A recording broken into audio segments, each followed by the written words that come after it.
우리 하나님 말씀 나누겠습니다. 누가복음 7장 18절에서 35절인데요. 굉장히 오늘 본문이 깁니다. 그래서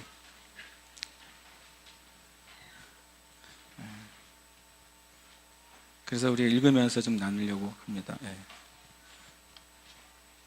우리 인생을 허비하는 최고의 방법은요, 다른 사람의 말을 하면서 지내는 거예요.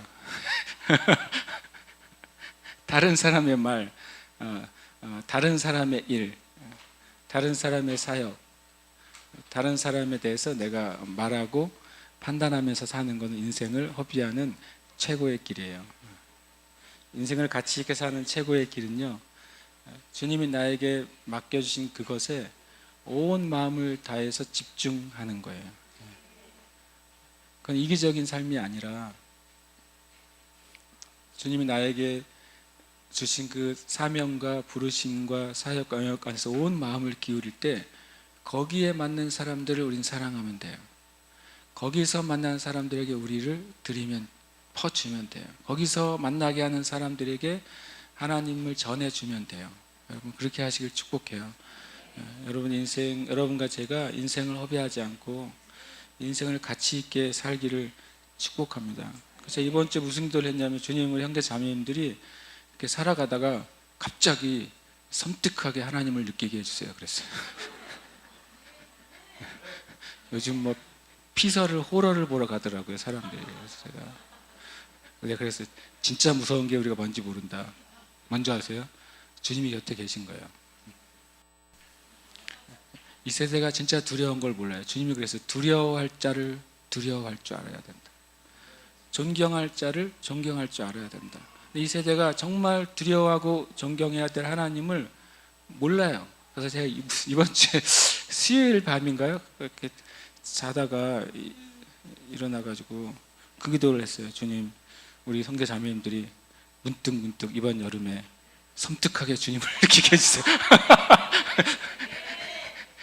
갑자기 내가 헛짓을 하고 있는데 갑자기 주님이 계신다는 사실을 섬뜩하게 느껴가지고 등에서 땀이 흐르도록 이렇게 행동하면 안 되는구나. 이렇게 살면 안 되는구나. 내가 이 수준으로 내가 내 삶을 살아가면 안 되는구나. 이런 것을 그냥 그 주님 번개처럼 느끼게 해주세요라고 제가 기도를 했다니까요. 저를 위해서 기도했어요.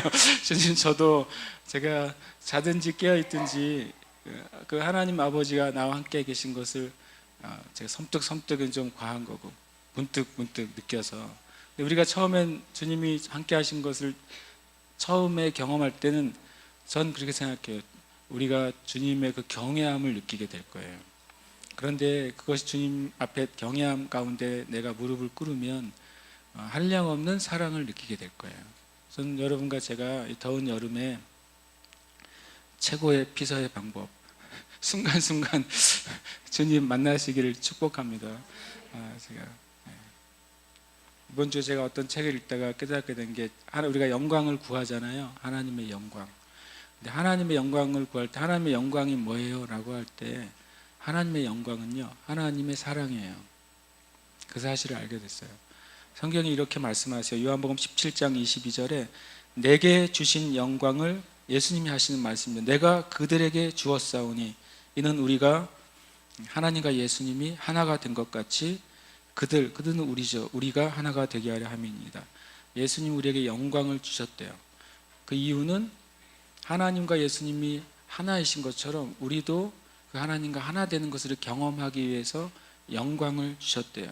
근데 그 영광이 뭐라고 말하냐면 이렇게 말씀하셨어요. 곧 내가 그들 안에 있고 아버지께서 내 안에 계시어 그들로 온전함을 이루어 하나가 되게 하려 함은 아버지께서 나를 보내신 것과 또 나를 사랑하심 같이 그들도 사랑하신 것을 세상으로 알게 하려 함이로소이다.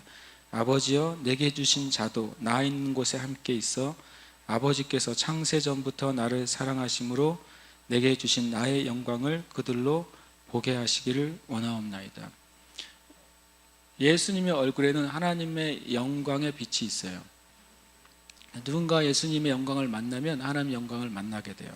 근데 그 영광의 빛은 우리가 어떻게 느끼냐면 하나님의 한량없는 사랑으로 경험해요. 여러분 예배 가운데 하나님의 사랑을 느끼고 경험한다면 그것은 하나님의 영광을 만나는 거예요. 주님의 영광이 구약이나 또는 사도시대나 또 지금도 보이는 형태로, 보이는 사인으로 나타나기도 해요.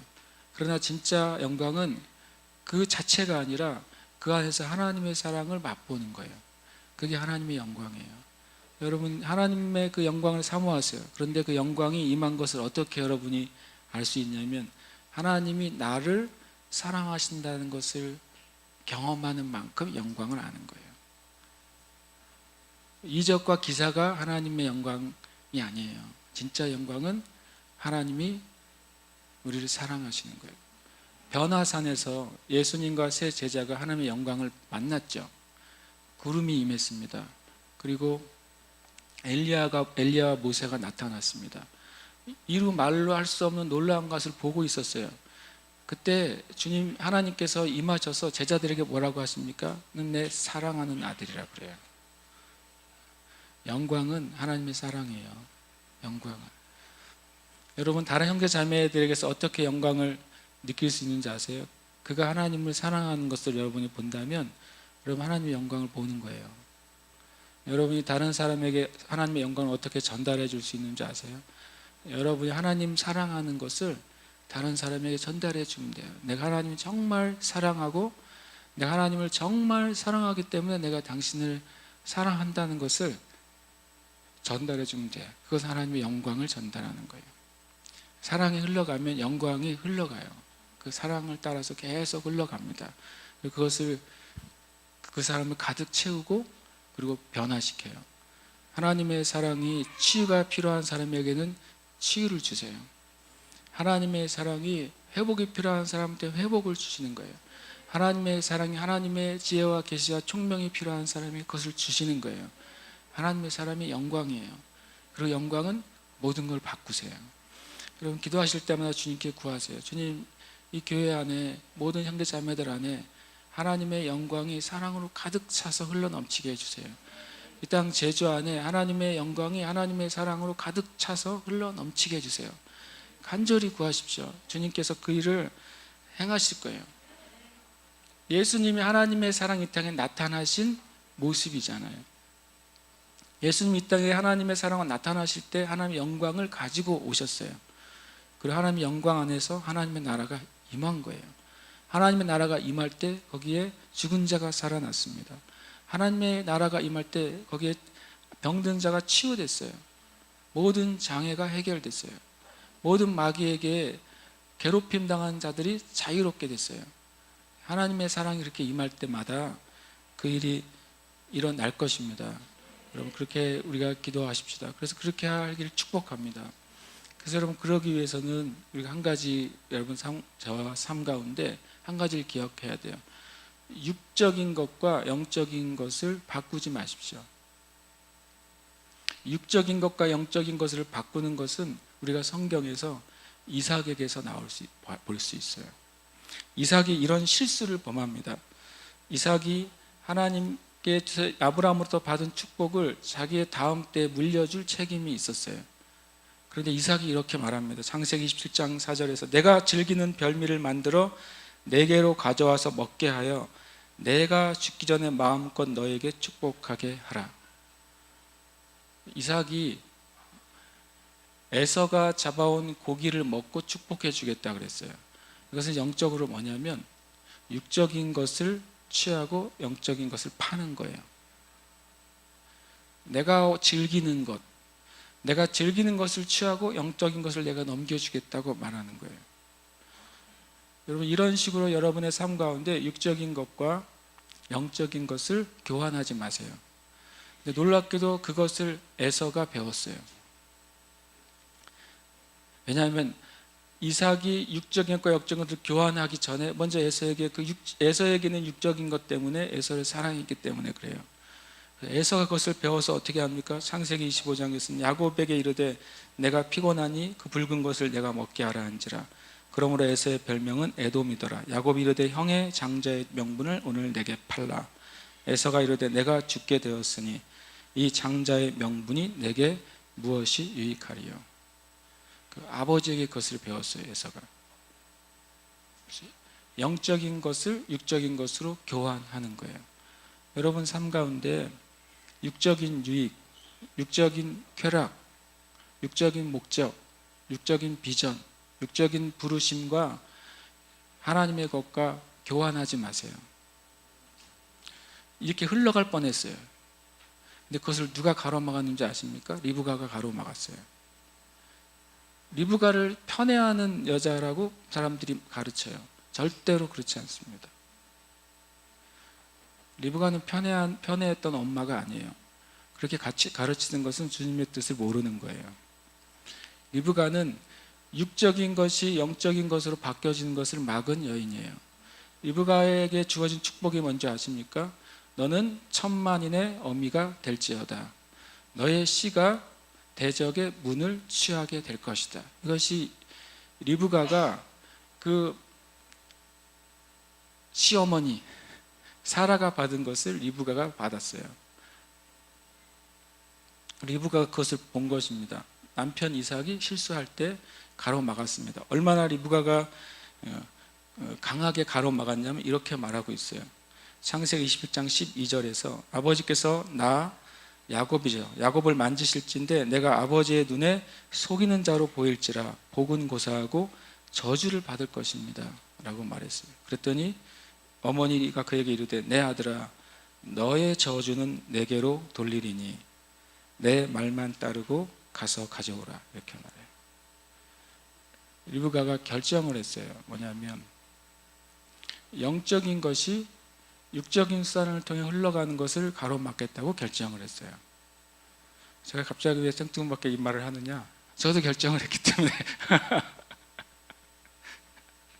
저는 우리 교회 안에 어떤 형제 자매들도 그것을 바꾸기를 원치 않아요. 저도 육적인 것을 영적인 것과 교환하고 싶지 않습니다. 여기는 어떤 분도 그렇게 살게 하고 싶지 않아요. 주님이 허락해 주신다면 저도 리브가처럼 그걸 가로막고 싶어요. 리브가가 자기 저주를 담보로 가로막아요. 그리고 표면적으로는 속여서 야곱이 축복을 가로챈 것처럼 보여요. 하나님은 공의로우세요. 그렇죠? 그것이 속인 것이고 그것이 가로챈 것이라면, 그것이 불법이라면 하나님은 그것을 취소하십니다. 우리가 하나님을 알아야 돼요. 하나님은 절대로 공의로우십니다. 하나님은 악한 것을 악한 것이라고 말씀하시고 선한 것을 선한 것이라고 말씀하세요. 여러분의 삶 가운데 여러분과 관련된 것들, 여러분의 사역, 또 여러분의 인생의 부르심, 또 여러분에게 하나님이 주신 은사들, 여러분에게 주신 달란트들, 또는 교회에서 주님 주신 영적인 직임들, 또 우리 교회, 또 여러분의 직업, 여러분의 배우자, 여러분의 자녀에 대한 하나님의 말씀에 대한 깊은 이해가 없이는 절대 여러분이 하나님이 주신 인생의 목적에 다다를 수 없습니다. 기억하세요. 여러분의 관계된 모든 영역 가운데 주신 그 하나님의 말씀에 대한 깊은 이해예요. 그래서 여러분에게 주신 말씀들을 깊이 연구해야 돼요. 이미 알고 있는 말씀, 이미 여러분의 은혜 받아서 이것은 나에게 주신 말씀이야 하는 것들, 그것들 그냥 암송하는 것으로 끝나면 안 돼요. 깊이 이해해야 돼요. 여러분에게 주신 것들 깊이 이해할 때 하나님의 목적에 완전히 이룰 수 있어요. 왜냐하면 말씀에 대한 이해는 열매와 직접 연결되어 있기 때문에 그래요. 요한복음 15장 7절에 너희가 내 안에 거하고 내 말이 너희 안에 거하면 무엇이든지 원하는 대로 구하라 그리하면 이루리라. 이 말씀이 증거인데요.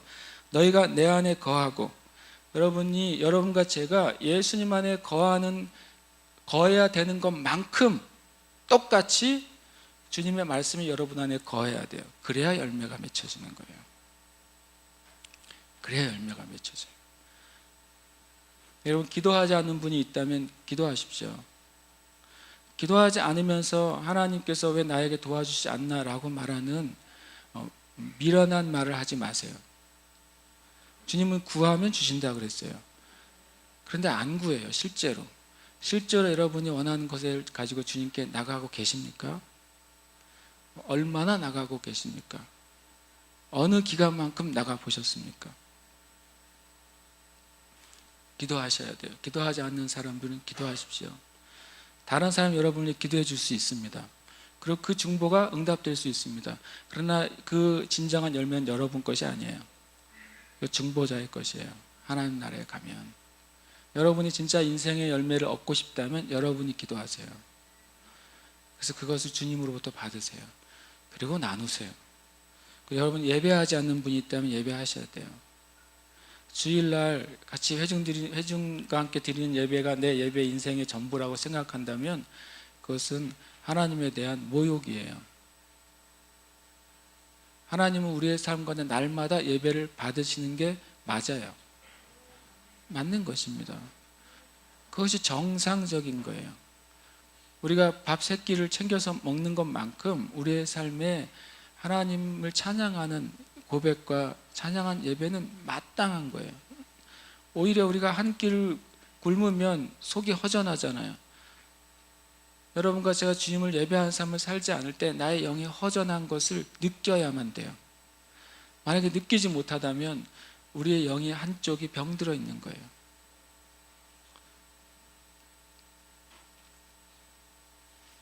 또 기도하거나 예배하고 있는 분은요, 반드시 말씀을 연구하십시오.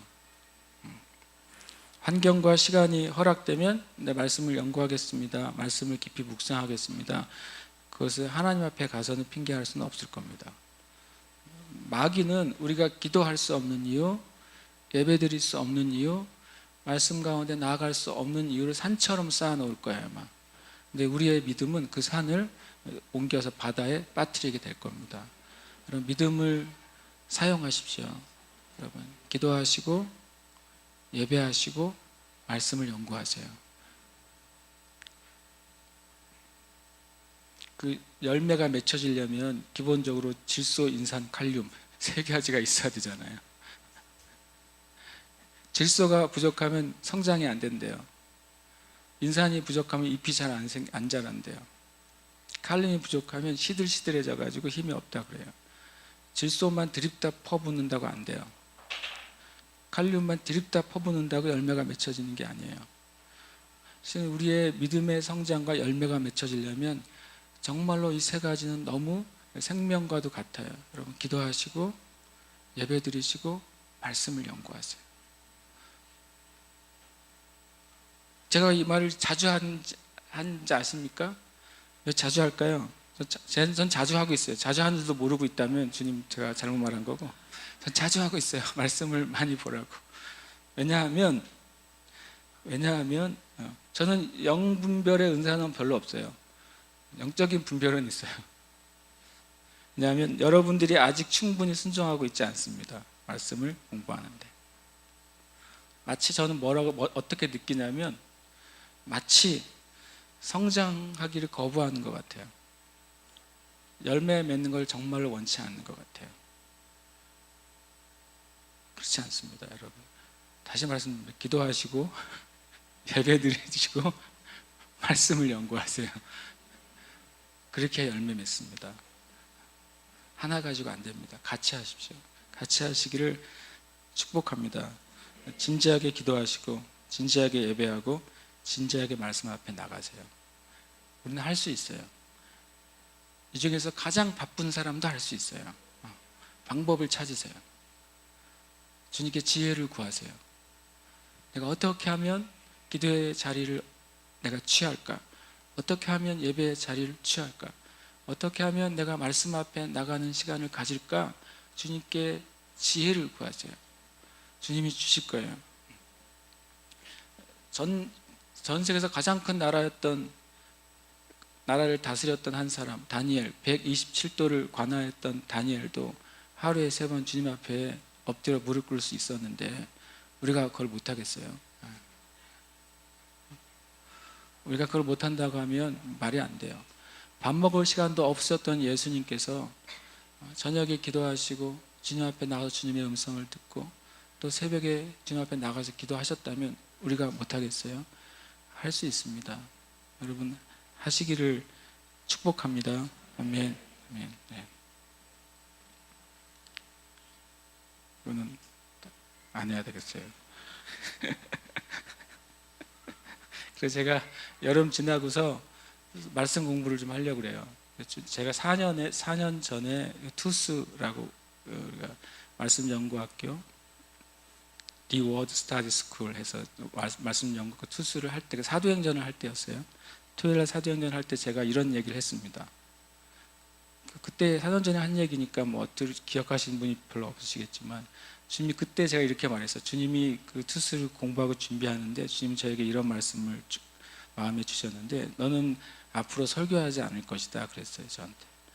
난 설교하지 않고 너는 그럼 지금 제가 뭘 하나요? 그랬더니 너는 대화를 하게 될 거다 그러셨어요. 저한테. 그래서 그게 무슨 의미인지 잘 이해를 못하겠다 그랬어요. 이해를 못하겠지만 주님이 저보고 앞으로는 네가 설교하는 것이 아니라 대화를 하게 될 거다 라고 하셨다는 말을 제가 4년 전에 했었어요. 그죠? 제가 그걸 이제 좀 이해했어요.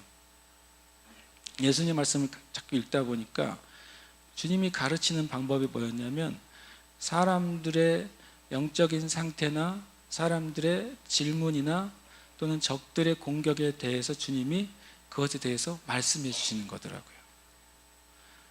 직접적인 질문이 아니어도 그들의 마음에 어떤 걸 품고 있으면 주님이 거기에 대해서 대답을 해 주시는 거예요. 또 심지어 어떤 사람은 순전한 마음으로 질문을 하러 오면 질문에 대해서 대답을 해 주시는 거예요. 또 어떤 사람들은 예수님의 대적자들이 예수님을 시험에 빠뜨리고 올무에 빠뜨리기 위해서 한 말에 주님이 대답해 주시는 게 사복음서의 대부분의 메시지라는 걸 제가 알게 됐어요. 주님이 뭐 하신 거예요? 대화를 하신 거예요. 사람들과 계속 대화를 하신 거예요. 지금도 우리가 주님 앞에 기도할 때 기도는 주님과 쌍방향의 교통이잖아요. 쌍방향. 나만 부르짖고 끝나는 게 아니라 주님도 그걸 원하시는 거죠. 지금도 원하세요. 주님께서 이런 말씀 하시죠. 내가 너에게 이를 말이 한도 끝도 없이 많지만 그러나 나중에 진리의 성령님이 오시면 그들이 너희를 진리 가운데로 성령님이 너희를 진리 가운데로 이끌어 주실 것이다.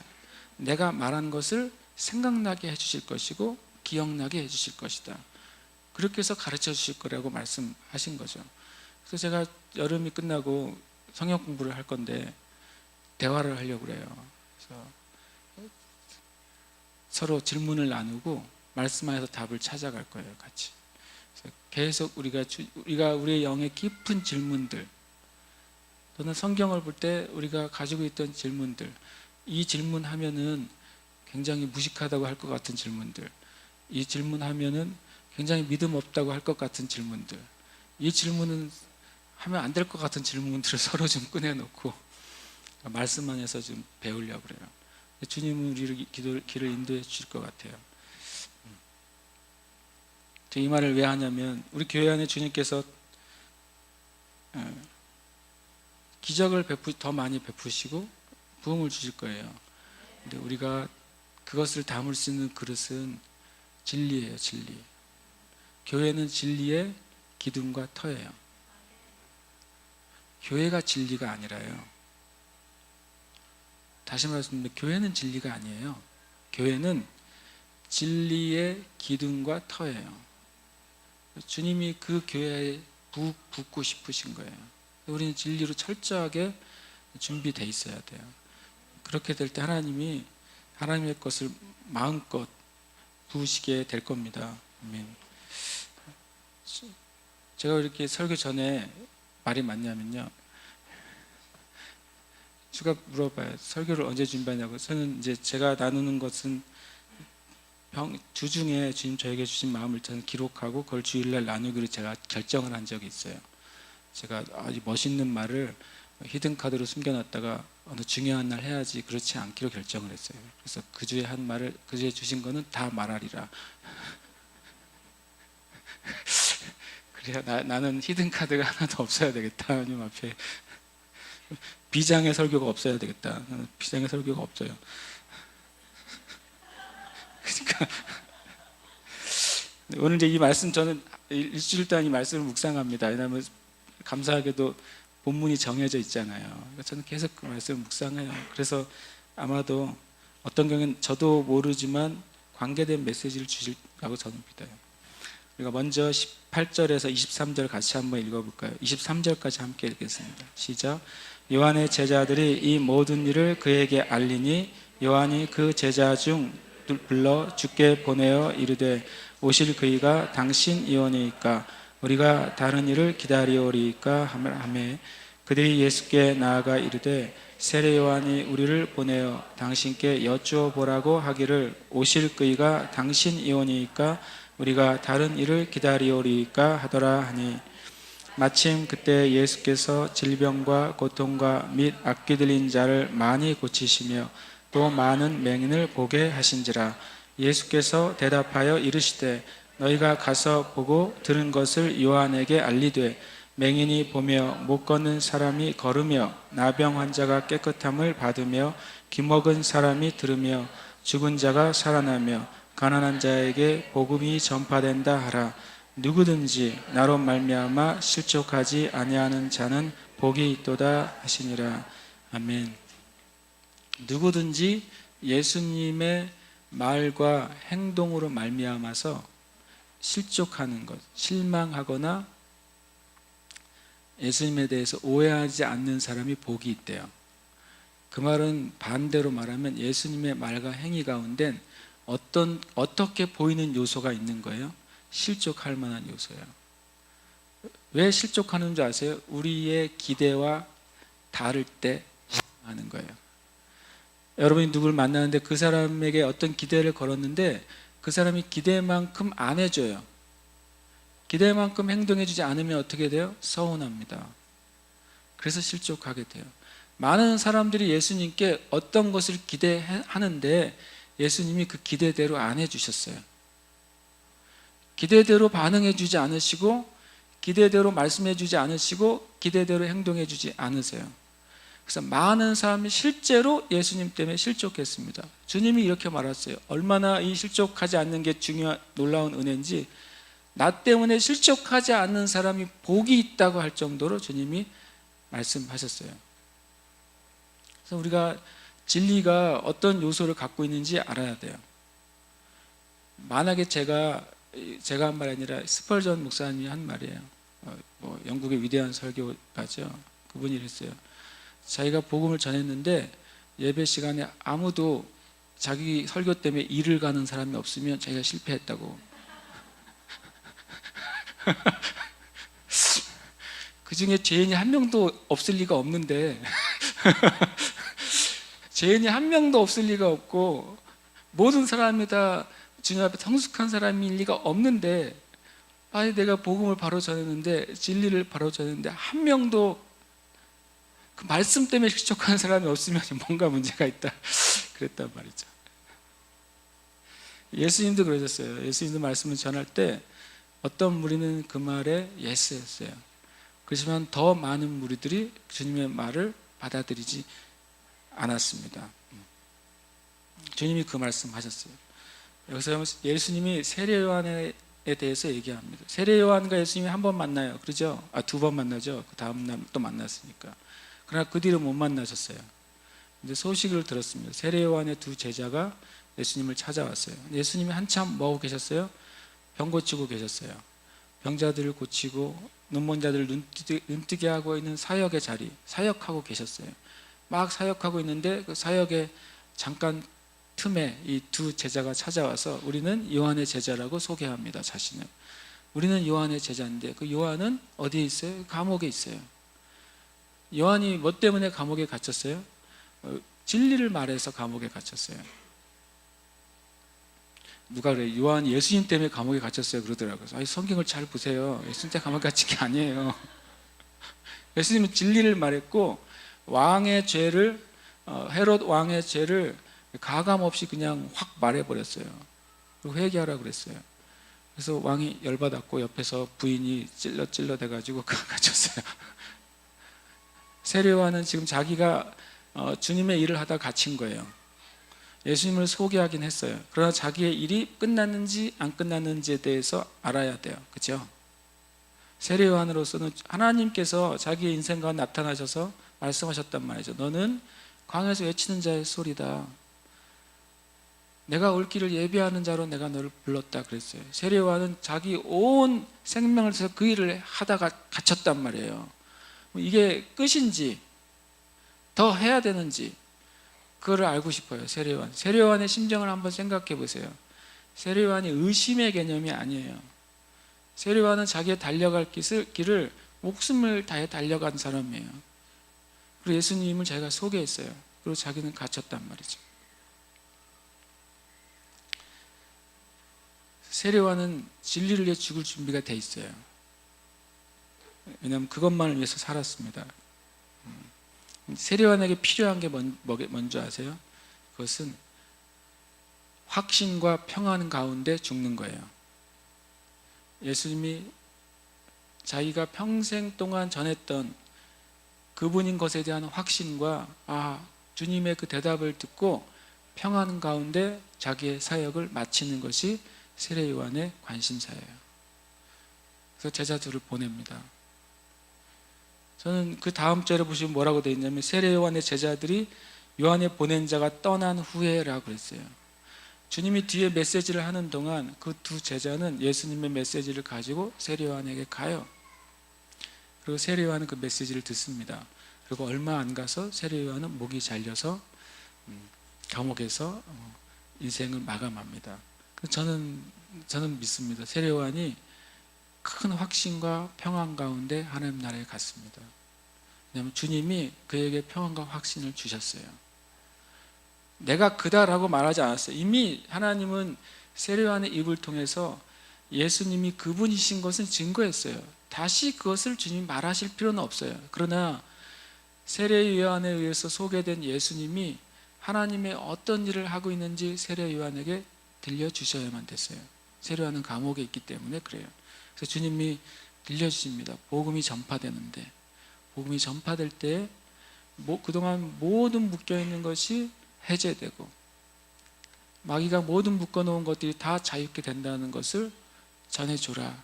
왜냐하면 내가 왔을 뿐만 아니라 하나님 나라가 시작됐다는 사실을 전해주라는 거예요. 세례 요한이 그 소식을 들었을 때 얼마나 기뻤겠어요. 그 감옥 안에서 마치 하나님께 상을 받은 것 같았을 거예요. 내 인생의 주님을 위해 살았던 이것의 상을 내가 받았다, 보상을 받았다라고 생각했을 거예요. 그가 죽는 날 오히려 저는 주님의 큰 영광이 임했을 거라고 생각해요. 성경은 그냥 세례 요한이 어이없게 목이 잘려 죽어요. 마귀가 이긴 것 같지만 세례 요한은 영광스럽게 됐어요. 얼마나 영광스럽겠냐면 주님이 뭐라고 말씀하시냐면 여인이 낳은 자 중에 가장 큰 자다 이렇게 말씀하셨어요. 그것이 세례 요한이 그 주님께 받은 인정이에요. 여러분과 제가 진리를 위해 산다면, 진리를 지키기 위해 산다면, 진리를 살아내기 위해 산다면 인생의 진정한 보상을 얻을 거예요. 그것은 뭐냐면 주님의 인정이에요. 하나님의 인정. 하나님의 인정이 여러분과 저의 인생의 가장 큰 보상입니다. 주님 마지막 날에 이런 말씀을 하실 거라고 그랬어요. 착하고 충성된 종아, 네가 작은 일에 충성하였으니. 이것이 주님의 보상이에요. 그래서 주님의 나라에 참여하는 것, 주님의 나라의 분깃을 얻게 되는 것, 그것은 이 인정에서 시작돼요. 여러분과 제가 오래 건강하게 주님이 하라고 한 일 다 마치기까지 절대 죽지 마십시오. 주님이 다 됐다 그러면 가면 돼요. 그런데 주님이 여러분을 이 땅에 지으시고 창조하실 때 선한 인생, 가치 있는 인생, 목적 있는 인생으로 창조하셨다고 말씀하세요. 그러면 이렇게 고백해야 돼요. 주님, 저는 하나님이 저에게 주신 그 선한 일 주님 앞에 내가 드리기 전에 죽을 겁니다. 마귀가 여러분에게 도전할 때 그렇게 말하는 거죠. 나는 하나님이 나에게 주신 내 인생의 목적과 선한 일과 그 열매를 하나님께 드려야 되기 때문에 절대로 죽을 수 없다 그러세요. 그러나 주님의 위를 위해서라면 나는 얼마든지 죽을 수 있다, 이렇게 말하세요. 마귀가 뭘 하기 싫어하는지 아세요? 하나님 좋은 일 하기 싫어하거든요. 그래서 그런 사람 못 건드려요. 주님의 인정받는 삶 사시길 축복합니다. 아멘. 24절부터 우리 30절까지 함께 읽겠습니다. 24절부터 30절입니다. 시작. 요한이 보낸 자가 떠난 후에 예수께서 무리에게 요한에 대하여 말씀하시되 너희가 무엇을 보려고 광야에 나갔더냐? 바람에 흔들리는 갈대냐? 그러면 너희가 무엇을 보려고 나갔더냐? 부드러운 옷 입은 사람이냐? 보라, 화려한 옷을 입고 사치하게 지내는 자는 왕궁에 있느니라. 그러면 너희가 무엇을 보려고 나갔더냐? 선지자냐? 옳다. 내가 너희에게 이르노니 선지자보다도 훌륭한 자니라. 기록된 바 보라, 내가 내 사자를 네 앞에 보내노니 그가 네 앞에서 네 길을 준비하리라 하는 것이 이 사람에 대한 말씀이라. 내가 너희에게 말하노니 여자가 낳은 자 중에 요한보다 큰 자가 없도다. 그러나 하나님의 나라에서는 극히 작은 자라도 그보다 크니라 하시니 모든 백성과 백세들은 이미 요한의 세례를 받은지라.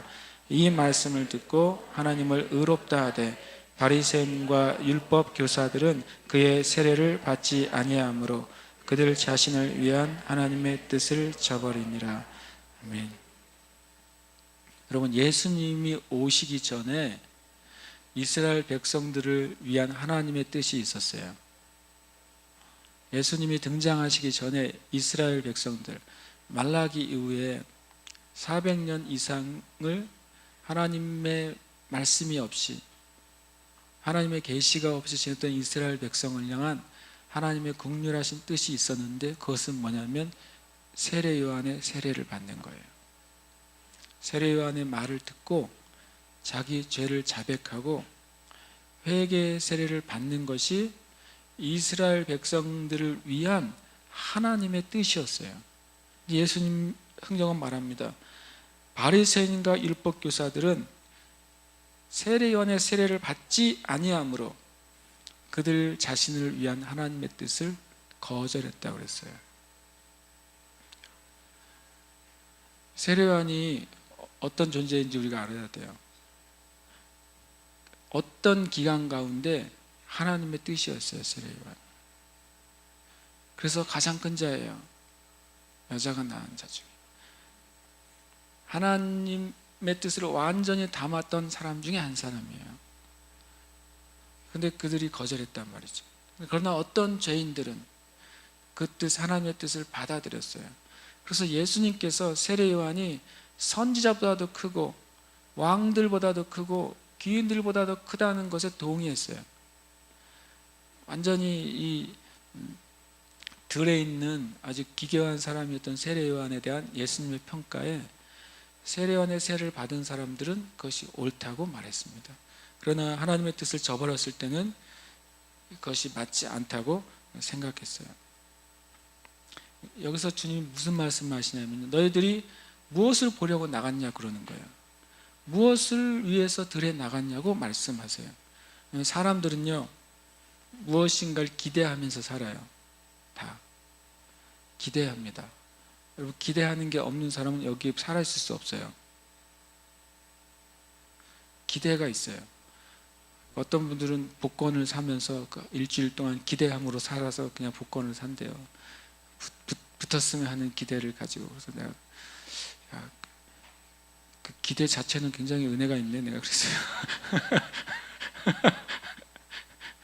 근데 헛된 기대, 그리고 하나님으로부터 오지 않은 기대는 진정으로 행복을 줄 수 없잖아요. 우리가 무엇인가를 기대하면서 살거든요, 모든 사람이. 근데 그 기대하는 것을 이루기 위해서는요 꼭 사람을 만나야 돼요. 누군가를 만나야 되는 거죠.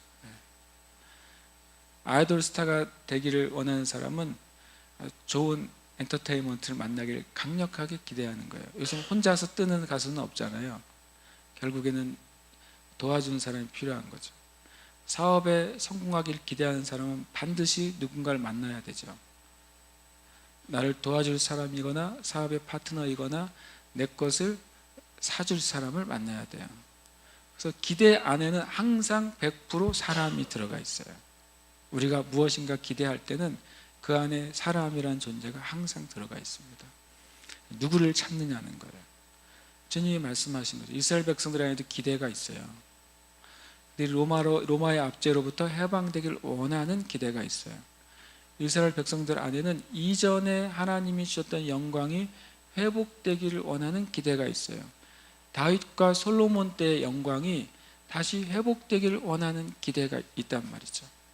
그래서 사람을 찾는 거예요. 사람들이 사람을 찾아다닙니다.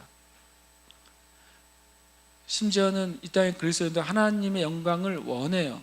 그런데 사람을 찾아다녀요. 왜냐하면 그 하나님의 영광을 나에게 가져다 줄 사람, 하나님의 영광을 내가 알기를 원하는데 그것을 가르쳐 줄 사람, 그것을 도와줄 사람들을 찾아요.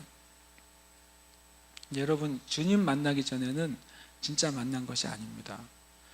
사마리아 여인이 그래요. 사마리아 여인이 자기 인생 가운데 진짜 남편을 찾았어요. 5명이나 남편이 바뀌었어요. 지금도 남편이 있어요. 그래서 자기 입으로 말합니다. 이 남자는 내 남편이 아니라 그래요. 이 사마리아 여인도 인생에 기대가 있어요. 자기 삶에 진정한 만족과 기쁨을 원해요. 찾아다닙니다. 이 땅의 모든 사람들이 그렇게 찾아다녀요. 내가 원하는 것을 찾아다니고 원하는 것을 얻기 위해 사람을 찾아다녀요. 종교인들과 율법학자들과 바리새인들도 찾아다녔겠죠. 근데 예수님은 아니라고 생각한 거예요. 예수님은 자신들이 원하는 것을, 기대하는 것을 줄 수 있는 분이 아니라고 결론을 내렸어요. 그래서 거절했어요. 근데 그분이 그분이었어요. 그분이 그들이 진짜 원하는 것을 진짜 가져다 줄 수 있는 그분이었어요. 여러분에게 많은 사람들이 있을 겁니다. 그리고 여러분의 그 사람들은 소중합니다. 그리고 더 많은 사람들을 여러분은 만나셔야 돼요. 그런데 예수님을 만나셔야 돼요. 예수님 만나기 전에는 여러분의 인생에 진짜 원하고 기대하는 것을 절대로 결단코 얻을 수 없어요. 그건 인생의 영원한 법칙이에요. 이 31절부터 35절까지 함께 읽겠습니다. 또 이르시되 이 세대의 사람을 무엇으로 비유할까? 무엇과 같은가? 비유하건대 아이들이 장터에 앉아 서로 불러 이르되 우리가 너희를 향하여 피리를 불어도 너희가 춤추지 않고 우리가 곡하여도 너희가 울지 아니하였다 함과 같도다. 세례 요한이 와서 떡도 먹지 아니하며 포도도 마시지 아니하며 너희 말이 귀신이 들렸다 하더니 인자는 와서 먹고 마시매 너희 말이 보라 먹기를 탐하고 포도주를 즐기는 사람이요 세리와 죄인의 친구로다 하니 지혜는 자기의 모든 자녀로 인하여 옳다함을 얻느니라. 아멘. 사람들이 왜 세례 요한도 저버리고 예수님도 저버린 줄 아세요? 세례 요한에게는 뭔가 경건한 걸, 뭔가 새로운 일이 일어나기를 원했는데 세례 요한은 금식하고 굶고 거지같이 다니고 맨날 욕만 하는 거죠. 너희들 죄 지었다고 그러고 마음에 안 들었어요. 그래서 세례 요한이 사라졌어요. 예수님이 나타났어요. 그래서 또 이제 거꾸로 예수님에게 뭘 기대해요? 되게 사람들이 얼마나 웃기냐면 세례 요한 예수님 좀 경건하게 이끌어지기를 원했는데 예수님 맨날 먹으러 다니고 놀러 다니고 잔치집에나 다니고 맨날 그러세요. 사람들이 왜 실족하는 줄 아세요? 주님과 뭔가 핀트가 안 맞아요. 주님과 코드가 안 맞으면 실족하는 거예요. 우리 교회 와서 실족하는 분들 코드가 안 맞는 거예요. 조용히 묵상하려고 기도했다 온 분들은 실족할 거예요. 이 코드가 안 맞아요. 그리고 또 조용히 묵상하면 기도할 자리가 있는데 안 가고 또 실족해요. 주님 이 세대에서 뭐라고 말씀하시냐면요, 잘못된 반응을 하는 것에 대해서 얘기해 주세요. 잘못된 반응. 피리를 불어요. 춤추자고 피리를 부는데 반응을 안 해요. 같이 울어야 된다고 울고 있는데 반응을 안 해요. 여러분, 이 새 예루살렘 교회가 온전한 교회는 아니에요. 근데 아십니까? 이 세상에 온전한 교회는 없어요. 그런데 하나님은 이 땅에 있는 교회들을 성숙시키실 거예요, 계속. 왜냐하면 주님이 말씀하셨거든요. 주님이 머리가 되시고 교회가 몸이 돼요. 그래서 교회가 주님의 머리와 함께 세상을 밟아요. 이 땅의 모든 권세를 정복하도록 주님이 계획하셨단 말이에요. 머리인 예수님은 온전하세요. 근데 아직 교회가 온전히 머리에 합당하게 성숙되지 못했어요. 그러니까 교회가 완전히 이 세상을 아직 정복하지 못한 거예요. 교회가 계속 성숙하고 성장할수록 계속 하나님의 충만한 것이 머리인 예수님을 통해 교회에 계속 흘러 넘칠수록 교회는 뭐 하게 되냐면 세상을 더 정복하게 돼요. 그게 주님이 보여주신 그림인 거예요. 그림. 그래서 교회는 계속 성숙할 것입니다. 우리 새 예루살렘 교회도 계속 성숙할 거예요. 그래서 주님이 이 교회 여러분을 불러주셨다면 이 교회에 핀트를 맞추세요. 나를 따르라가 아니에요. 무슨 말인지 아시겠습니까? 여러분이 주님께서 여러분의 삶을 옮기셔서 어떤 지역, 어떤 나라, 어떤 민족, 어떤 도시, 어떤 교회를 인도하실 수도 있어요. 주님이 인도하신 것이 맞고 여러분 인도하심 받는 게 옳으면 그 교회에 주신 일에 여러분이 반응해야 돼요. 그러면 꼭 잘못하면 이렇게 이런 결과가 이 세대처럼 되는 거예요. 피리를 불고 있는데 혼자서 조용히 묵상해요. 거룩하게. 같이 이 땅을 위해 울고 영혼들을 위해 울어야 된다 그러는데 혼자서 헤헤거리고 앉아있어요. 그러나 늘 자기는 옳아요. 늘 영적이에요. 그러나 아닙니다. 주님이 우리를 인도하실 때 거기에 우리가 바른 반응을 해야 돼요. 그것이 우리 삶에 하나님이 이끄시는 한 가지 방법이에요. 여러분 그렇게 하시기를 축복합니다. 이 세대는 예수님 때 세례 요한에 대해서도 잘못된 반응을 했어요. 그리고 예수님에 대해서도 잘못된 반응을 했어요. 근데 왜냐하면 그들에게 뭐가 없었냐면 분별력이 없었어요. 주님이 여러 번 말씀하세요. 열매를 보고 그 나무를 알 거라고 그랬어요. 나무는 죄가 없어요. 나무를 봤을 때 두 가지의 분별이 있어요. 하나는 뿌리가 어떤지 봐야 돼요. 뿌리가 나무를 결정합니다.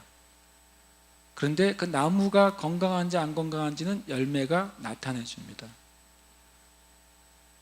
겉모습은 나무예요. 그러나 중요한 건 그의 뿌리가 중요해요.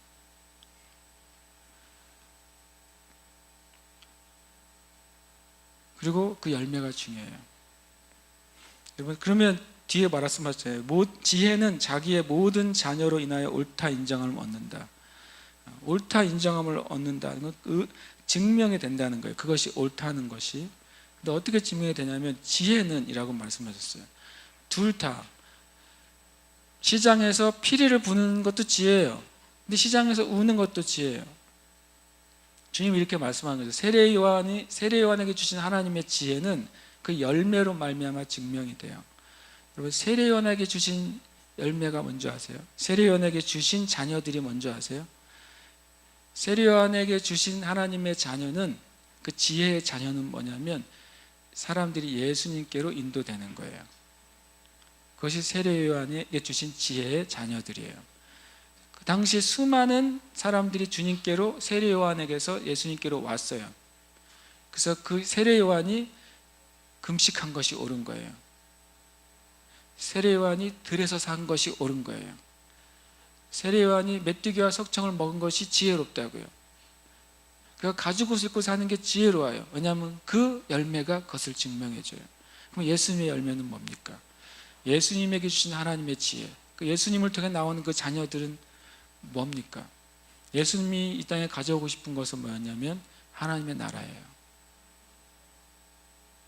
예수님의 자녀들은 누구냐면 하나님의 나라의 백성들이에요. 하늘의 영역을 이 땅에 풀어놓을 줄 아는 백성들이 나타나는 것이 예수님의 자녀예요. 예수님이 마가복음 1장에서 또 마태복음에서 계속 주님의 첫 번째 메시지가 뭐예요?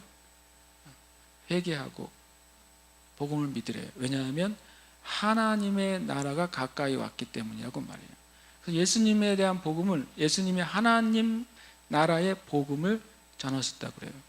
다른 성경은 천국 복음을 전하셨다고 그래요. 예수님 이후에는 예수님을 전하는 것이 복음이에요. 이해를 잘 하셔야 돼요. 바울의 복음은 뭐예요? 예수 믿고 의롭게 되는 것입니다. 예수 믿고 구원받는 것이에요. 그것이 바울을 통해 교회가 전하는 복음이에요. 그러면 바울을 통해 우리에게 주신 복음의 내용인 예수님의 복음은 뭐예요? 하나님 나라예요. 하나님의 나라, 하나님의 권세, 하나님의 다스림, 하나님의 영역이 이 땅에 내려오는 것이 예수님의 복음이에요. 그리고 예수님을 믿을 때, 바울을 통해서 우리에게 주신 복음, 예수님을 믿고 구원받을 때 예수님 안에 무엇이 우리에게 들어옵니까?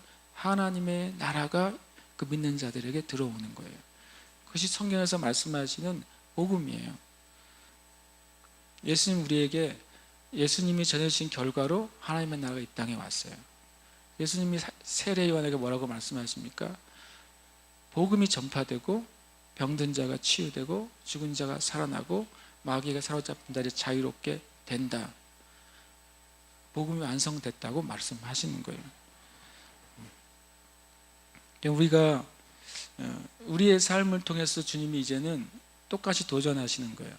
하나님께서 세례 요한을 통해 하신 지혜는 예수님께로 이끄시는 거였어요. 하나님께서 예수님 이 땅에 보내신 하나님의 지혜는 예수님을 통해서 하나님 나라가 이 땅에 임하고 예수님을 통해서 구원이 임하는 것이 하나님의 지혜였어요. 이제는 그 지혜가 우리에게 전달됐어요. 여러분, 여러분과 저의 삶도 하나님의 뜻과 지혜 안에서 자녀들을 낳아야만 돼요. 그래서 하나님 나라 갔을 때 여러분과 저의 삶이 옳다 인정함을 받아야 돼요. 옳다고. 누구에게요? 하나님에게. 여러분의 삶을 주님이 세례 요한처럼 인도하시길 원하신다고 믿으세요? 그것이 지혜예요. 여러분의 삶을 예수님처럼 인도하는 것이 주님의 뜻이라고 믿으세요? 그것이 지혜예요. 여러분, 그래서 철저하게 주님이 인도하시는 지혜 안에서 행하십시오. 그리고 두려워하지 마세요. 두려워할 필요가 없어요. 우리는 주님의 길을 따라 가면 돼요. 주님의 몸 안에서 주님이 주신 길을 따라 가야 돼요. 그래서 우리는 자녀들을 볼 것입니다. 하나님 나라의 자녀들을 볼 것이고 열매를 볼 것이고 주님 안에서 인정함을 받을 거예요. 함께 기도하십시다.